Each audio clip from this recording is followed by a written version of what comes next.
I'm Michael Pauly, and you're listening to The Featured Voice with Jacques, an audio flow podcast series.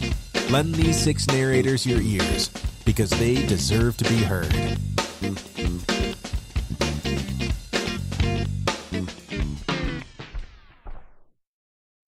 Hi everyone, welcome to The Featured Voice. We are in season 3 and it is in full effect. We are on episode 3, so that means we are halfway through the season already. Today I have the pleasure of chatting with someone that is fairly new to me, but her personality is off the chain. Can I say off the chain? Yeah, it's my show. I can say that. So her personality is so full of life and energy, and I've had a chance to listen to a few of her samples on Audible, and you guys will never believe that she's American. Trust me, when you hear her accent, you will think she's not American, but she totally is. And so it brings me great pleasure to introduce to you guys TJ Richards. Welcome to The Featured Voice, TJ. How are you? I'm doing great. I'm really excited to be here. How are you? I'm doing pretty good. It's a little chilly. It's now officially winter where I am in Indiana, and you're in the UK. So what's your weather usually like around this time, November, December? Well, I mean, it's funny really because the British people, they love talking about the weather. I feel like that's 90% of my conversations when I'm out and about. But the weather here recently has been really odd. I mean, we had sort of the tail end of Hurricane Ophelia the other week, and it got quite windy. And everyone's like, "Oh, it's a bit windy out here," you know? I'm like, yeah, it is a bit windy out here. It's a hurricane. But it's like it's meant to be like rainy and cold this time of year. And although it's a bit gray and kind of rainy, it's not really cold yet. It's definitely not November weather. It's way warmer than it should be. I've still got my summer blanket on the bed. So it's a bit weird. I know they say climate change isn't a thing, but maybe that's happening. I don't know. It is because it's just weird. We've had really weird weather, I think, this entire year with some fires and then hurricane after hurricane and storms and Oh, I know. and it's just been a very interesting year. So I've never been to the UK. Are you from there originally? No, I got here in kind of a weird way. I was born in Florida. My parents were both in the U.S. Air Force, and my dad's from Mississippi. My mom's from Virginia, so we got a very southern background. And I spent a lot of time growing up in Mississippi, so I count that as my home. Southern Mississippi, so Biloxi, right on the coast. But because my parents were in the military, we moved around a lot. I was always the new kid at school. I think I ended up going to something like 18 different schools throughout my career. So I was always the new kid. In the beginning, I always sounded different from everybody else because I had quite a southern drawl. And I learned quite early on to, number one, be the class clown because everybody likes the class clown. And number two, everybody likes the class clown. Like you can't get in trouble if you're making a joke.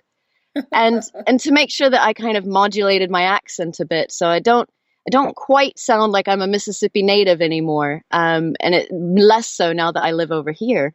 But it's funny because British people are like, "You're Canadian, aren't you?" I'm like, no, I'm not. I'm not Canadian, and sometimes I wish, but no, I'm not Canadian. And they're like, "Oh, okay." And every once in a while, I get the odd person that says, "You sound a bit Irish," and I go, "You do." I don't know where that's come from. It's some sort of weird mishmash of like Mississippi region free British. Like I have no idea where it's come from. The upshot is, if any of my books call for an Irish character, I have got that covered. You do have it covered. I was going to say, you totally don't sound like somebody that's Floridian or from the South. You've kind of adapted this, what I call the kitchen sink accent, which means that you've been a lot of places, you've seen a lot of things, and you kind of put them together, like you said, and mash them together. And so it just depends on the conversation which dialect we're going to get. So that's I paid you already. You got me. You got me. I mean, and it depends on what sort of area I'm in as well, because if I'm at work and one of my colleagues is an Irish woman, and if I've been speaking to her a lot by the end of the day, I sound like some sort of Belfast native by the end of the day. And I come home and my wife just says to me, "Who the hell have you been talking to? Why do you sound like that?" And it takes me a little while to dial it back in. But I just sort of like a chameleon, I kind of pick up whatever's around me. I love it. I love it because when I called you, I was like, I have no idea where she's from. And then you started talking, and I'm like, well, shucks, is she American? I have no idea. But I guess it doesn't really matter. You're in the perfect career for it. So, yay Yeah, you. absolutely. So, all right. So we have already had Thanksgiving. We're almost coming up to Christmas. I can't believe it. So because you're in the UK, I think they celebrate holidays a little bit differently than we do. And so do you still celebrate like a traditional Thanksgiving like we do here, last Thursday of the month? Yeah, I do. I mean, I tend to do it sort of on the weekend that's closest because we don't get the day off for Thanksgiving here. My British friends are like, "So what, sorry, Thanksgiving? What is that?" And I go, "Yeah, it's the holiday where we celebrate that we beat your ass in the war." And they're like, "Oh yeah, okay, very funny, colonial." But yeah, so I bring all my friends around. My family obviously still lives in the States. So over here, I've got my wife and her family. And then all of our friends who think that Thanksgiving is the most amazing thing, except that it's like Christmas, but without the presents. So we have this big meal and everybody gets together, but nobody gets any presents. So they feel a bit sort of gypped out at the end, like maybe they missed out on something. But they were absolutely intrigued by pumpkin pie. Because over here, pumpkins are like a savory thing, like you have pumpkin risotto or pumpkin soup, but it's not something that's sweet. And God forbid you say sweet potato pie, because they're like, why would you do that? And so I made them, and I'll bring them into work, or I'll bring them into my friends, and I'll have my friends come over, and we'll make pumpkin pie and sweet potato pie, and we'll play the game like, can you guess which is which? Because to me, they taste the same. If you add enough sugar, I think they all taste the same. Yeah. And they think it's amazing. They are not they don't get at all candied yams. They don't get that at all. They're like, why would you put marshmallows on a potato? And then serve it with your main meal. They just don't get it. And when I try to explain it to them, it does sound odd. Sometimes I explain things and I go, no, you're right. That is weird. I don't know why we do that. Yeah, I'm the same way because my mom likes the whole sweet potato souffle thingy with the marshmallows. And I'm not a big fan of marshmallows, so I prefer not. I don't even like baked sweet potatoes or sweet potato fries, but I like sweet potato pie and I like yams. But any other way, I don't really care to have it, which is kind of weird, I guess. No, I mean, you put enough sugar on anything, it tastes good, right? Right. I mean, or you can't go wrong with anything. You fry anything or you make it sweet, you're just gonna eat it anyway. Absolutely. And I mean, if they could figure out how to just fry lumps of sugar, I would probably be there too. They probably do. I went to a state fair where they had fried butter. So my God. Yeah, they had it in some type of batter and they fried it. And I'm not going to lie, it was pretty good. I'm sure I clogged up an artery or something. Yeah. Enjoying that fried butter. And I had my first fried Twinkie last week. And yeah. Have you had one of those? No, they do. My Scottish friends think it's hilarious to tell me about how they do deep fried Mars bars over here. I have never tried one because to me, as much as I think I would try fried sugar, deep fried Mars bar just seems like there's something slightly off about that I don't know if I can bring myself to try it. You can do it. Yeah, I mean, I probably will. Let's be honest. I'm probably gonna do it. I know you are. Before the year's over, you're gonna be like, you know what? What the hell? I'm gonna just go ahead and dive right in. I like Mars bars. I like fried foods. I like sugar. I mean, what can go wrong? You can't. You can't go wrong with it. I'm just saying. So Christmas is coming up. Are you excited about Christmas? You got any type of traditions that you do that you're looking forward to? Oh, do you decorate early? Because that will determine if we'll stay friends. Like if you start decorating in August or something. Yeah, I mean, I don't decorate early. And to be Okay. honest, sometimes I don't decorate until quite late because I get so Yes. caught up in things going on. I think, "Gee, I haven't decorated anything." Uh-huh. And we have quite a few animals in the house. And so when we put out decorations, they seem to take it as like a challenge. Like, you think I can't reach that, watch this. And so like we've evolved over the years. So our Christmas tree is now, it's a pallet. So it's a pallet thing, square, that we've cut into a triangle. So Uh-huh. it looks like a flat tree and it's got little slats on it. And we've decorated that. We've stapled the decorations on. And we wrote Merry Christmas on it because we have to be, festive. Uh-huh. And the animals, they can knock it over, but they can't break anything. So Oh, that's that's smart. fixed that problem. Yeah. I mean, we had some hanging bells, these really cute vintage like bells on strings that we were kind of draping around last year. And I came home and they were in pieces, but not as many pieces as there should have been. There were clearly pieces of these bells missing. And my dog was just sat there looking at me like, I don't know what happened, but if you shake me, I'm going to jingle. Uh, So, so we have to be very careful about the decorations. So we tend to decorate sort of later rather than earlier. that And sounds good.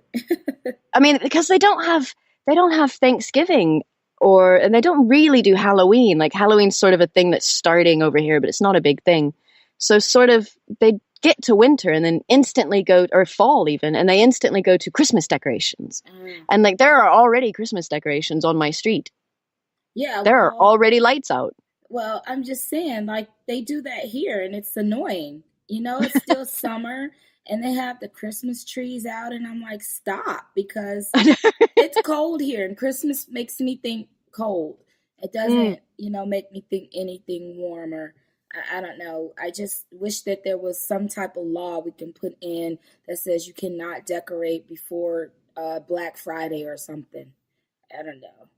That would make me happy. But seems like you have everything child Yeah, proof. It's absolutely. like child proof. You child proof your Christmas decorations and everything for pets. So that's an interesting concept. Yeah, absolutely.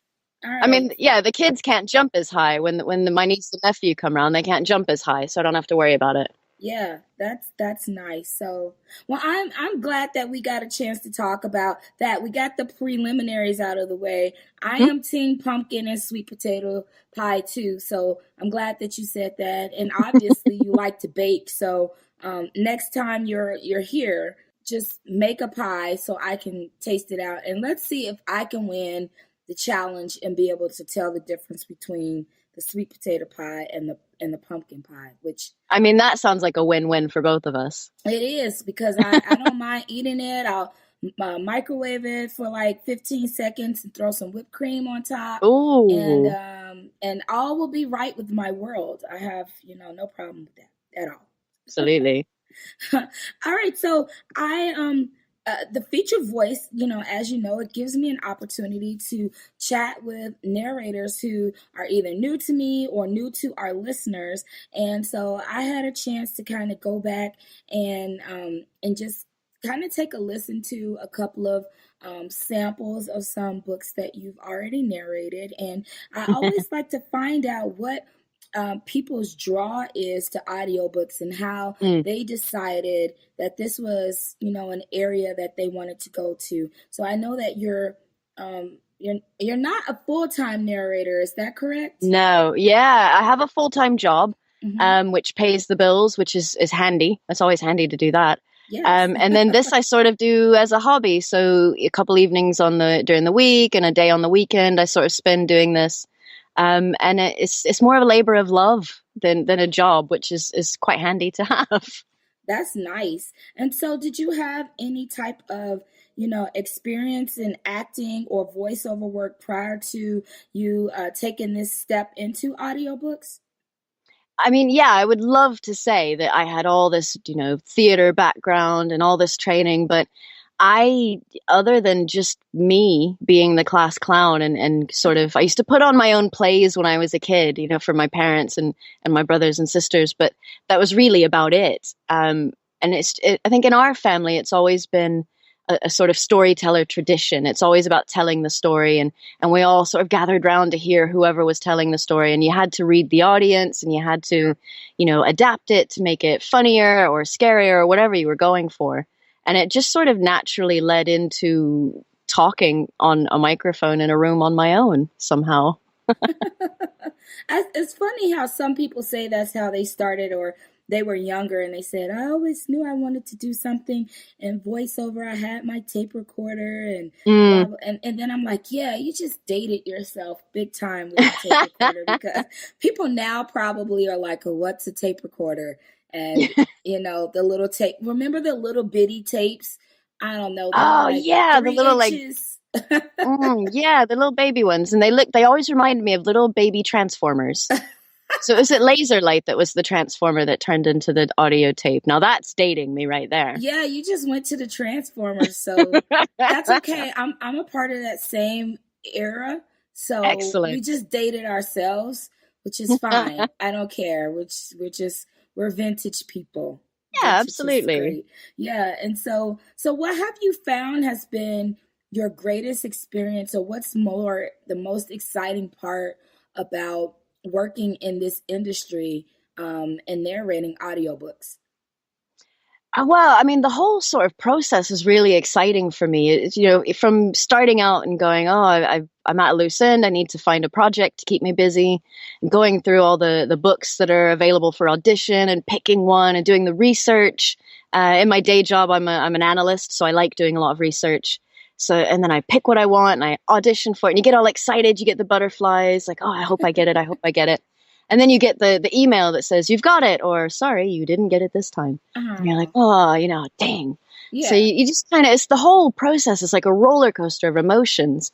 And then you get to record it, and you're almost trying to, like, in my head anyway, I'm always trying to race against myself, because I don't want the audio to be fast, obviously, although I know I kind of talk fast sometimes, but I also want to get it done as quickly as possible so I don't like catch a cold or get like husky when I talk too much. So you try to like shove all that in as quick as possible, but make it still sound good.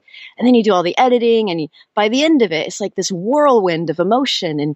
And then you press the I'm finished button, and then suddenly it's out and people are listening to it, and it's existing in the wild, sort of independent of me. And I think it's just amazing that there are people around the world listening to me talk in their ear, like me. It just blows me away every time, and it hasn't gotten old for me, and I'm going to keep at it as long as it doesn't get old.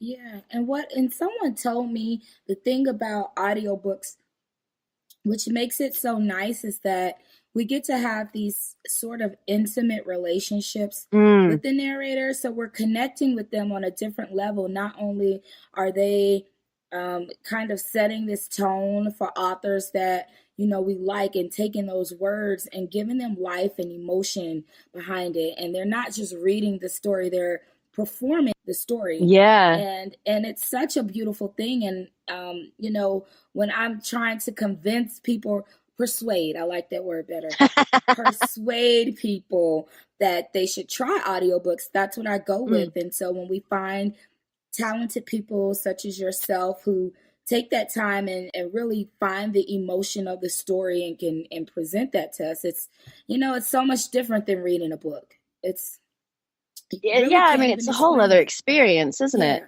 It is. And I enjoy reading, but it's something about listening to somebody else perform it for me.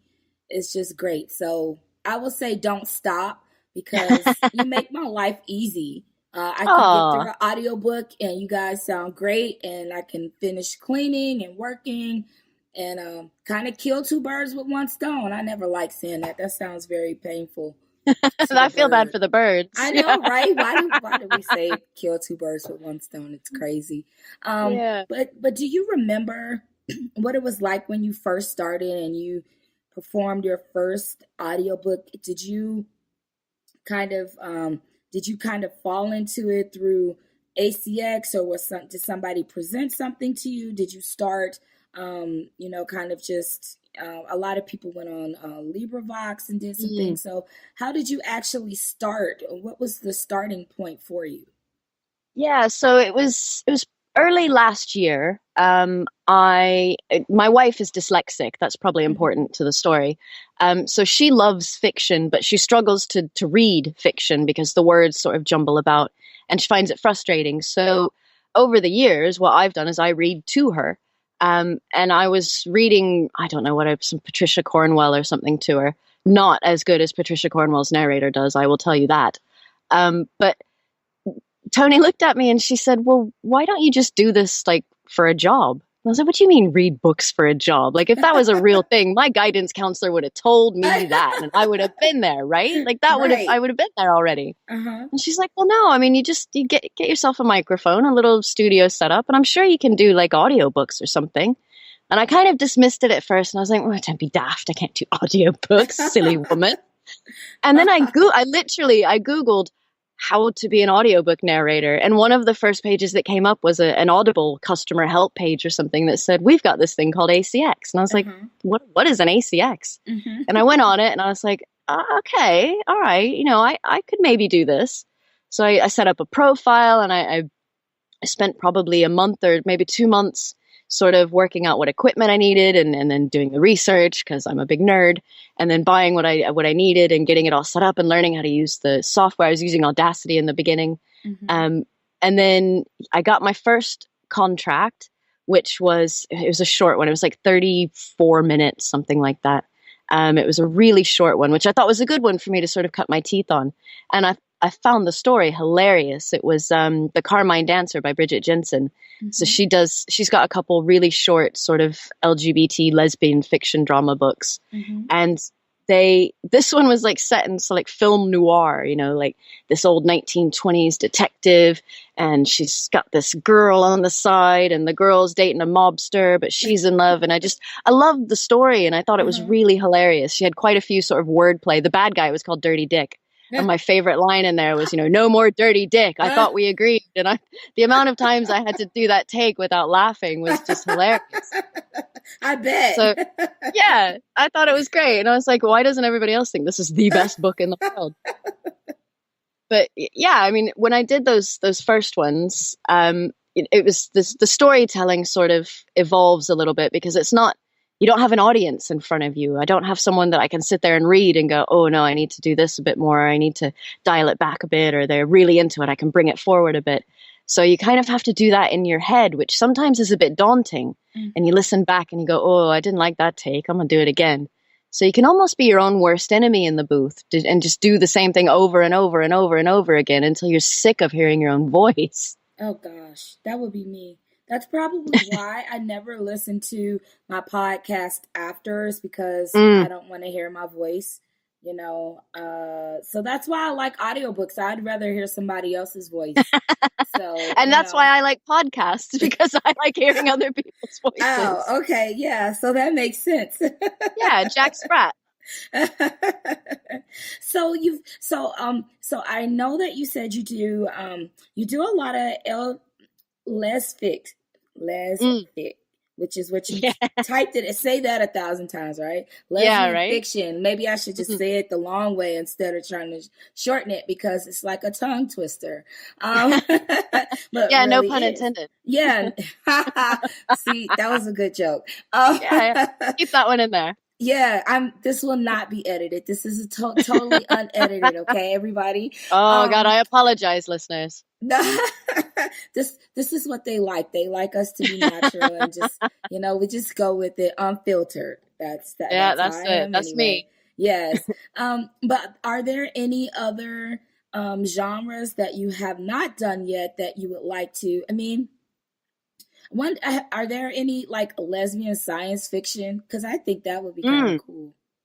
Yeah, there are. The sort of the lesbian fiction genre is quite a niche genre, and actually my books that I do in that genre sell quite well compared to the other books that I do, because there's a market need for it. There's lots of LGBT people out there, and you know, representation is important in the media, and it is even in audiobooks. So, you know, when you find a book that sort of represents you as a person, you're like, oh, I've loved this genre. And you kind of devour your way through every title that's on the audiobook list. Right. And I love doing lesfic. There is, there's sort of the standard, like any other genre, there's the romance, and there's quite a lot of lesbian fiction romance. But there's also some really good science fiction and some really good drama and suspense. There's one that I listened to a little while ago that I absolutely adored, and it was Santa Olivia, which is like this coming of age story, is sort of in the near future. And the main character grows up and she has these sort of superpowers, and she's an orphan, and it's how she's navigating her way around this. And she also sort of discovers through this process that she's also gay, and she meets this girl that she likes, and it's sort of all these things happening. And it's not just your standard romance book, and not to take away from romance books, because that is a huge genre and it sells really well. But I like something with a bit of quirk. I like a bit quirky. And so a lot of the books that I do are sort of in that quirky corner of whatever genre I'm doing. Yeah, I have I like to broaden my horizons of the books that I listen to, because I think when I first started with audiobooks, the first book I listened to was erotic. It was an erotic book. And then I just kind of went from there. And, for most listeners, we follow by narrator first. And then we kind of, say, okay, this author chose this narrator, so I'm just going to, grab everything I can within reason, because, as long as I have codes, I have audiobooks. And so when you get that email that says you get a free Audible code, like your Audible code has arrived, you're like, yes, I'm going to go buy something. Oh my God. It's like, it's like Christmas. It's okay. You're counting down days. Like me, it's today the 24th. So tomorrow I'm like, yes, I get 2 new codes. What do I want? I'm already plotting. And so now I'm already plotting, a couple of your books, because I want to listen to them. And just from us having our chat, I know that I'm gonna probably get some funny stuff, and and your personality, it just seems like it would come through in your books, regardless if it's if it's a comedy or if it's a mystery or something like that. So I'm looking forward to adding I'm excited. Books to my library, and then I'll be stalking you around on Facebook saying, when is the next book coming out? What are you doing? Come on, cross over to time. Yeah, absolutely. I'm always on Facebook going, this is what I'm doing now. And it's usually sat in the booth going, I don't want to edit this piece anymore. I'm tired of hearing myself. I bet. That's why I have a producer. It's like, I did this podcast. Here you go. It's in Dropbox. Talk to you later. And, you uploaded the episode for me. Thank you. So I don't have to do anything. So. See, when I hit the big time like you someday, I'll be able to outsource that bit, I think. Oh my God, the big time. Are you serious? I have been following you on Facebook. You have been all over the place. You are everywhere. I haven't been to the UK yet, so technically I haven't been everywhere. Well, all right, yeah, most everywhere. I'll qualify that statement. I've been some places in the US. You have been some places, girl. That's the extent of it. But when I get to the UK, then I'll say, I've been everywhere, and you can take me on a tour. Absolutely. We'll go to all the cool places. Yeah, we'll have to do that. And so let's talk a little bit about, so we talked about your kitchen sink accent, right? So yeah. So when you are performing a book and it calls for a particular accent or dialect, what kind of things do you use to, I guess, put you in that frame or that mindset to actually perform that character's voice? So, like, do you have a favorite or one that comes more easily to you? I mean, you sound like you're British and Irish, so I'm assuming those would be pretty easy. You would think so. I mean, I sort of, my wife calls it my telephone voice. Like when I have this really like my professional voice when I get on the phone.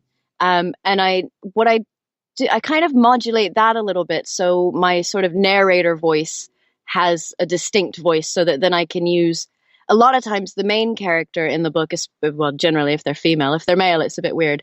But the main character of the book will be my normal voice, because otherwise it's really hard to keep something going that long.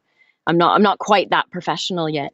And then I have I try and lighten it up a bit for other female characters. And it really depends a lot on the actual personality of the character. And one of the things that I like in the prep phase is going through and like listing out like the speaking characters, and then sort of, making little notes about what their background is and what their personality is. Because I'm never going to get all the accents right. I'm never going to get all the voices right. I'm just, I'm not like that person, but I can get the personality. And I think if I can nail that, listeners can tell who's talking and they can get the gist of it. But bizarrely, my English accent, all my British friends think is horrific when I try to do it. Like I can do Mary Poppins, but if the book calls for more than one Mary Poppins speaking at a time, like that's just not going to work. But, my Irish is all right. I can do Irish, but only if it's a female. I can't seem to do Irish men, and I don't know why. You would think it would just be the same thing, just sort of, you'd kind of drop your voice a little bit on the male characters. And the end of the sentence tends to go down. They're a bit more, I'm just going to say this. Whereas the women tend to they inflect a bit up at the end, like they're asking a question. Unless they're badass women that are like, really kick-ass women.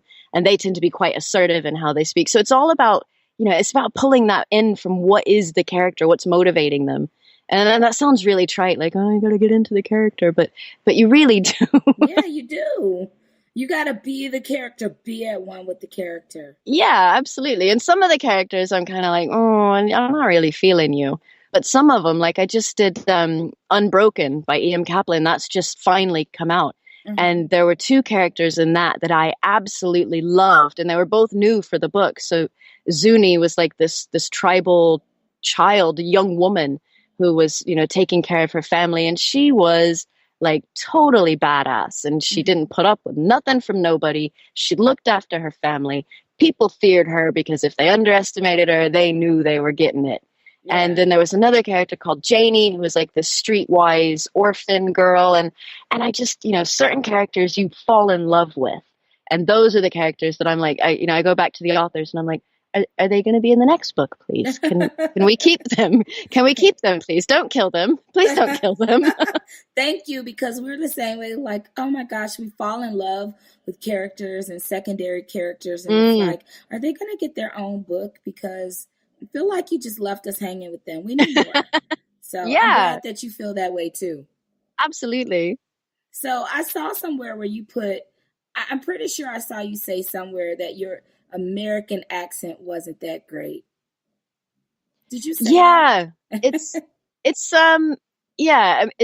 It's funny because when I go back home to the States and see my family, they all go, oh, you sound so British. And I'm like, I really don't think I do, because I spend my whole time over here and everyone's like I was in a meeting the other day at my work, and we kind of did the thing where you go around the table and introduce yourself and what you do for the company. And I'd literally just said, my name is TJ Richards and I do blah, blah, blah. And like the woman on my left just stopped and went, how the hell did you get here? And I was like, I walked up the stairs. Like I work downstairs and then I came up here. And she went, no, you're from North America, right? I was like, oh, yeah, okay, yeah, that's true. That's so funny, though. It's funny to me because, again, I think, we put ourselves in certain places and it kind of just rubs off. Like I lived in North Carolina for 18 years and people used to say, oh, you have an accent.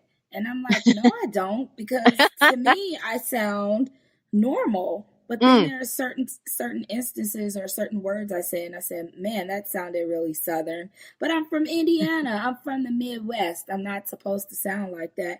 But then, so you've been over there a while, and now people think you're British. And you're like, no, I'm from Florida. I don't think they know where to put me. They're like, what? They don't know what box to put me in. And I don't help them because, to be honest, I just kind of look at them and go, yeah, I don't know. It's a long story. You don't need a box. You don't even have a box. You're just, get me out of the box. Exactly. You're totally out of the box, which works out perfectly. So, yeah. So we are going to listen to your latest book, which is Ghost of a Chance. Yeah. We got a little sample here. So you want to kind of give us a little details about the book and also who's the author? Okay, so this one's written by Natalie Vivian, who's a really good storyteller. I love her books. And this one, I'm not giving away any spoilers. It's in the synopsis on Amazon. The book starts out with the main character whose wife has just died, basically. So chapter 1 starts off with her sort of discovering that her wife has died, and you go through that emotional pain. And then the sort of how she's going to process that grief and what she's going to do, and is she going to recover from it? And then, love sort of lifts its little head up and is like, hi, what about me? And she kind of, she meets someone else, and it's, is it wrong of her to have these feelings? What should she do about it? And then in the whole background, there's a ghost. So it's like this sort of paranormal romance thing going on. So it was really emotional. And in this first bit that you're going to listen to, it's the part from the first chapter where she's, Darcy, the main character, is she's walking to the cabin where her wife writes, and she's looking for her wife. She should be there, but she hasn't been where she was supposed to be. So she's kind of looking for her, and it starts to get more and more ominous. And it's, it's really emotional. I had to stop recording that one twice because I cried. Oh, well then that means it's a good book then, because when it touches you, it's gonna touch us. So let's listen to this little sample, everyone, from Ghost of a Chance. All right, here we go. I chew on my lip, squeezing my eyes shut tight. When I open them, I see it. The wig. I don't know how I failed to notice it before. An arm's length away, dusted with snow but easily visible. Catherine's black wig lays discarded, tossed off, forgotten. Something is wrong. I have known that from the beginning, from the moment I spied Portia on the step, so incongruent to the natural order of things. Wherever Catherine goes, Portia follows, a small white silhouette tracking her mistress's unpredictable gait. But Catherine was not at the house, and Portia was waiting for me, waiting to lead me here. Catherine is here. Her scent spirals with the wind. I take the wig in my hand, unthinking, and shake off the snow, pick out the twigs. It's damaged, but salvageable. I'll just find Catherine and put it back on her head. She must be so cold. Her final treatment was months ago, and her hair has just begun to grow back, but it's still so thin and short, rabbit fur soft. She shouldn't be out in this weather with a bare head, not in her condition. The thought makes me giggle, an uncontrolled sort of giggle, and then a crazy, hysterical laugh, just like a madwoman in a movie might make. And I can't stop. No, I can't, because it's funny to be concerned with such trivialities as pneumonia, when the truth is, she's been lying right in front of me all along.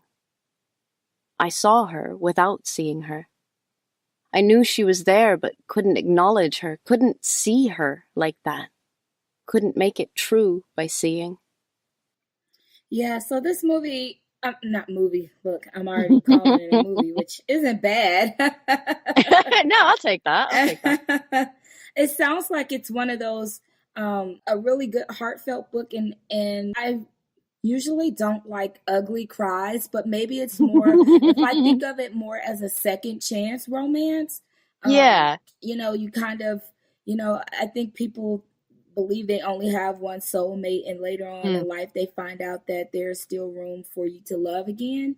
So that's kind of what I'm getting from the clip and what you also explained to us at the beginning. Yeah, and I mean, it's an important point because, there are so many people out there who have found the love of their life, and then unfortunately that person is no longer with us, and they have to survive too. Mm-hmm. So to see that represented in the media is also important, to know that, you don't have just one chance. You are able to find happiness again. I think that's important. Yeah, it is. And so when does this particular book release?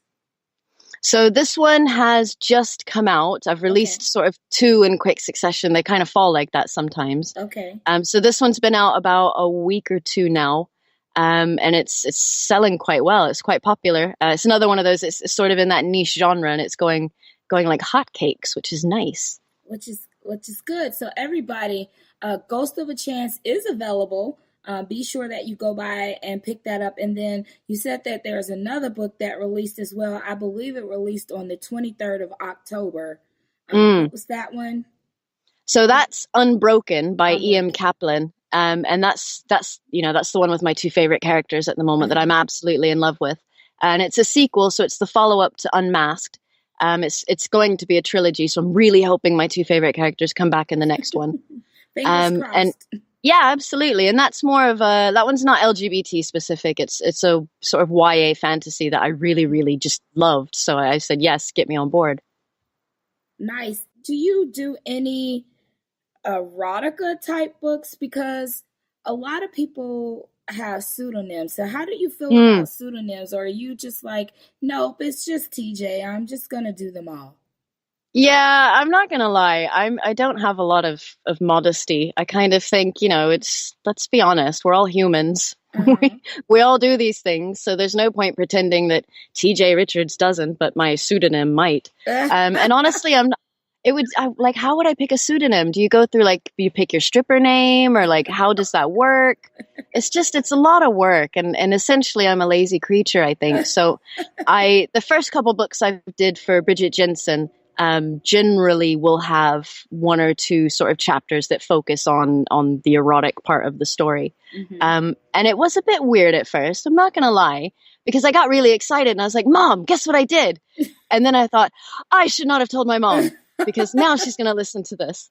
And I told her, I said, Mom, skip chapter 5, it's a bit spicy. And she went, I know what spicy means, I made you. And I was like, right, okay, but still weird, so can we just not talk about chapter 5? But you can critique everything, but just leave chapter 5 out. So yeah, I mean, I don't have a problem doing them. I think it's natural.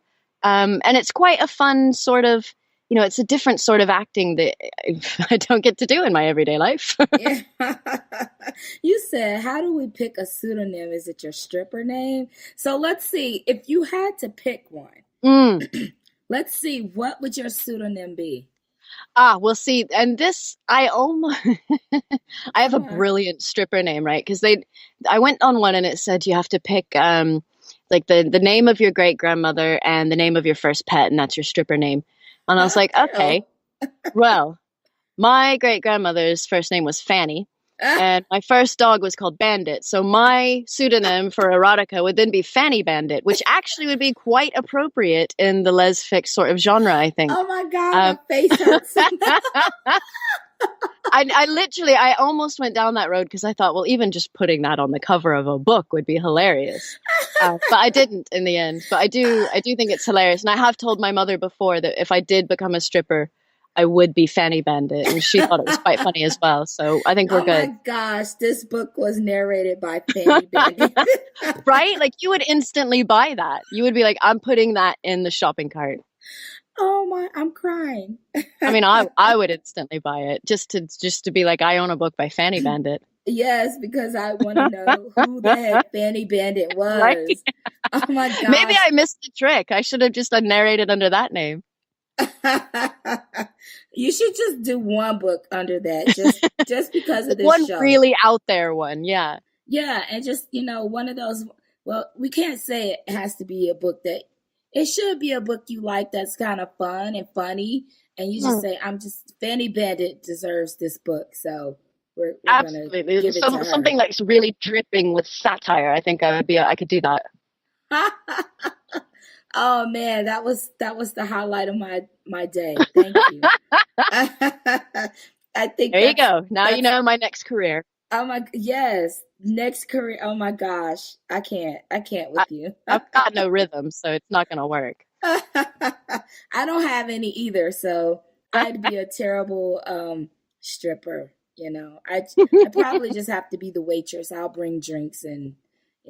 Yeah, and I hate being cold. I always feel bad for those girls. I think, are you cold?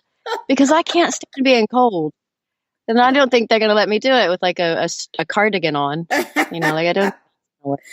That's a different kind of stripping, I think. Yeah, it's called granny stripping, I guess. Now that's a genre that needs to be out there.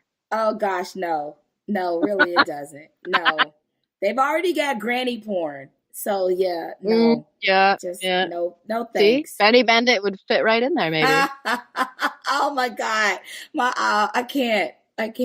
Like, oh man, I can't. Yep. Next subject. Next. Yes. So what are you working on currently? You have any other books releasing before the year ends? Well, I'm hoping, so it depends on whether I can keep this cold from coming back. And I've got a few speaking engagements this year that I need to prep for in my day job as well. So those sort of eat into things. So I'm working at the moment on a zombie apocalypse book, which again isn't LGBT. I just love zombies. Mm-hmm. And when the author R.L. Blaylock contacted me and said I think you'd be great for this, I read the book and was like, "Girl, I am in. Sign me up. I want to do this." Mm-hmm. And that's a trilogy as well. But I think the second book is told from a male point of view, so I probably won't be doing that one. Mm-hmm. And the third book's to be written. But it's set in St. Louis, which my dad lives just outside Kansas City, so it's sort of an area that I'm familiar with. And it's a woman, sort of in the first day or two, by the first 5 days after the apocalypse sort of starts, after the zombie outbreak happens, and she's trying to survive, and she's got a kid, and thankfully this kid is not a crier. Like, I would have been crying as soon as I saw a zombie, but this kid's quiet, which is probably a survival strategy, I imagine. I guess, like, just act dead. Yeah, like, just be quiet, just close your eyes, hide under the blanket. And then later on in the year, hopefully right before the end of the year, I should be dropping another one by Natalie Vivian, which is called Cross My Heart. And it's got these two really great characters, a sort of rockabilly librarian vibe going on in one of the characters, and the other one's an archaeologist who's come back to flip a house that she's bought sort of on a whim, and the house is haunted, and they start getting these vibes between them, and there's ghosts, and it's another sort of paranormal romance. Not so much a second chance one, just there's ghosts and there's romance, and sometimes that's just how life is, I Yeah, guess. ghost and romance. Yeah, ghost and romance. Why? I mean, I see a ghost and I instantly think, "Hey, girl." I don't. I scream. I I know, love being right? scared, I'm but I'm like, really? terrified of ghosts. Right. I'm not having a conversation with any ghost. I'm like, I'm out. I'm like, yo, Nope. you can have this house or whatever it is you're haunting, but yeah, I'm out of here. I am out. It sounds like you're going to be busy um, ending 2017. And gosh, can you Mm. believe 2018 is like really around the corner, knocking on the door already? No, I mean, it's ridiculous. I feel like I'm still sort of thinking 2016 just happened. And, like 2017's just about around the corner. And then I'm like, Right. no, girl, it's 2018. Like, we are nearly in 2020. Like, we're I nearly in know. 2020. I know. I It's don't have a scary. rocket car. I don't have a house on the moon. I feel like all these things that I was promised when I was a kid were lies, and I'm not happy about it. Well, I think if you think about it, if you watch the Jetsons, right, you will see Right? most of the stuff that's on the Jetsons we have. Mm, We have the TV that operates in 3D. We have the watch where yeah. you can talk to people. We have Yes, the computers Dick that Tracy talk to watch. us, like Rudy Mm, did.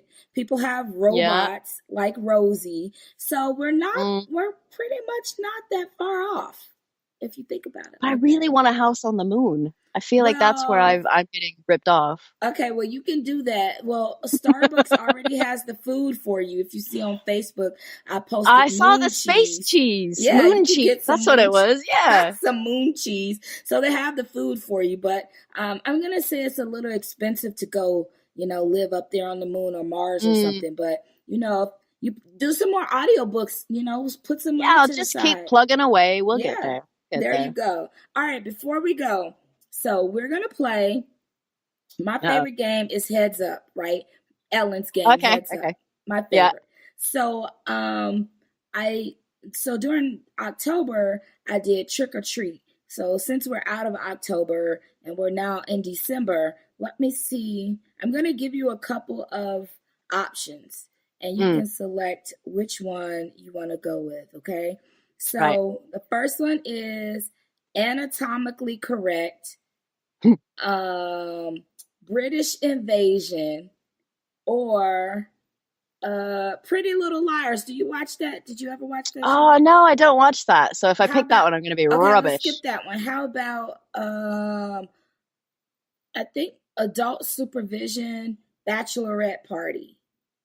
Well, I'm going to try and tip the scales in my favor and go for British Invasion. I feel like I should know some of these. Okay, you should. Now the thing is, hopefully I will know them enough to be able to give you the clue. That's what we got to go with. Did you hear the music? All right. Yeah, I'm excited now. Okay, let's see. It says, Ellie's finally on the telly. We're celebrating with something because, okay, we're celebrating with this deck all about neighbors across the pond, filled to the brim with British celebrities, landmarks, movies, and more. All right, so good luck to you. All right, here we go. And you can hear the music, right? You can hear the music? Yeah. Okay, here we go. Good luck to us. Oh, okay. So he did, he says To Be or Not to Be, and then there was a movie about it. Hamlet. No, what's his name? No. The man that wrote it. Shakespeare. Okay, and it's a movie. Shakespeare. Shakespeare in Love? Yes. Yes. Okay. Oh, this was a famous person who passed. Her sons are now princes. She died in a Princess car crash. Diana. Yes. Knights of the Blank. Round Table. Okay. This is a kids movie, and it involves a big fruit and James and the Giant Peach. Yes. Oh, it's a famous band that's from the UK. Beatles. Yes. Yes. This is what happens in front of the castle, and the people, they can't talk, and they do this every Changing time. of the Guard. Yes. Yes. You did great. What? Oh my God. Jim I get really so competitive. mad. You did good. You got 1, 2, 3, 4, 5. You got 6. What? I don't even know how many it was, but that one was pretty good. I mean, I've won the season, clearly. Yeah. You Just did good. Put that out. Okay, we got one more. We'll do one more. Do you want to do British Invasion again, or would you like to go with a different category? Let's do a different category.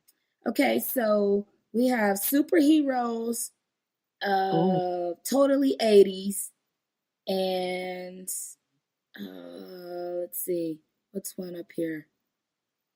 I don't watch Big Bang. I totally screw that up. I would Sound It Out. Oh, okay. Let's do. I mean, I was around in the 80s. Let's do 80s. Let's see how much I can remember. Oh, it's not that long ago, clearly.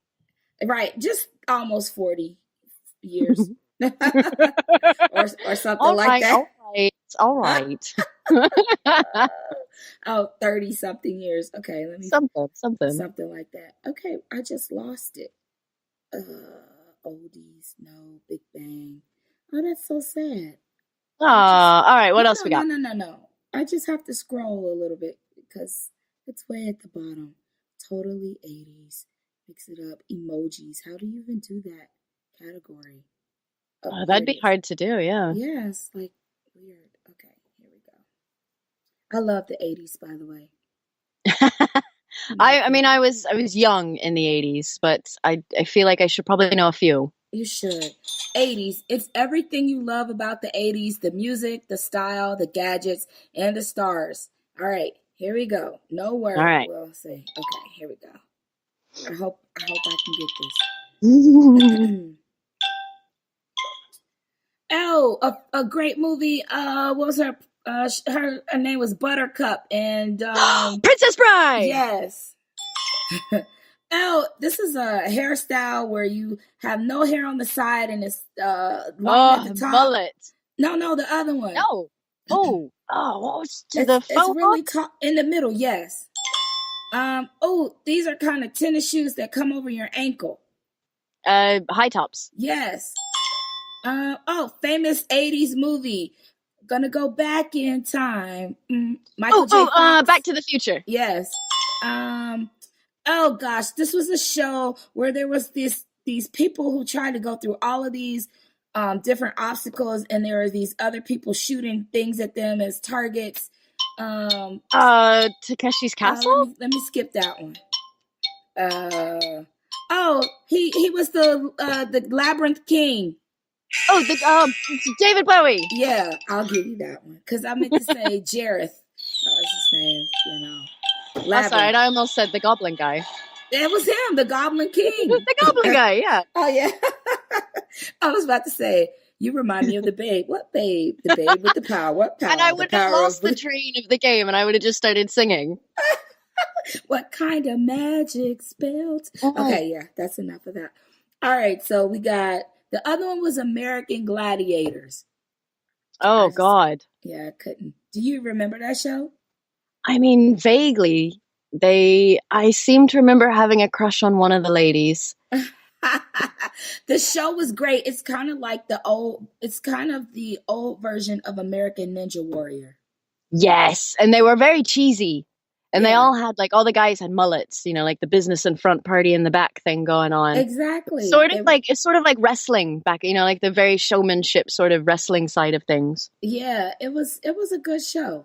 Oh well. Yeah, I liked it. Well, okay, you did really well. So today you came out with 10 points. So good job.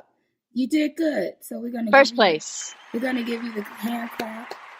What? You played so well. And and so before we go, so please tell everybody how they can follow up with you on social media or the internet, and also if there are any authors who are interested in speaking with you about any of their upcoming works, where can they go and find you? Absolutely. So I've tried to make it really easy. My website is tjrichardsaudio.com. I'm on Facebook, I'm on Twitter, and I'm on Instagram as TJ Richards Audio, so kind of easy to remember. And on my website, I've got all my contact details. If you forget and you need to be reminded, they're all there. So just tjrichardsaudio.com. You can find me there, and I'm generally tarting around on social media somewhere. I'm sure you can find me there as well. She's tarting around. Tarting around, don't you know? I don't even know what that means, but we're going to go with it. She's The southern version is she tarting around. She playing around. Bless her cotton socks. Oh gosh, that's hilarious. All right. Thank you so much, TJ, for being on this episode of The Featured Voice. Everyone, please remember that you can follow us online at The Audio Flow on Facebook, as well as The Audio Flow on Instagram and the_audio_flow on Twitter. All of our episodes are available on iHeartRadio and TuneIn, and you can download them on iTunes and Google Play. And if you like YouTube, you can also find each episode on YouTube under our Booking Around Town station. Thank you so much to my producer, Danielle at Firefly Productions, and also to my assistant, Rebecca, who keeps me in line with everything else. Until next time, everyone, remember, love at first sound can be found in an audiobook. Have a great day. Thanks so much for joining us for this week's episode of The Featured Voice. Be sure you tune in next week as we chat with Pam Doherty. For this and upcoming information regarding The Featured Voice, be sure to follow us on Facebook at The Audio Flow, as well as Twitter, The_audio_flow, and Instagram at The Audio Flow. Until next time, have a great week.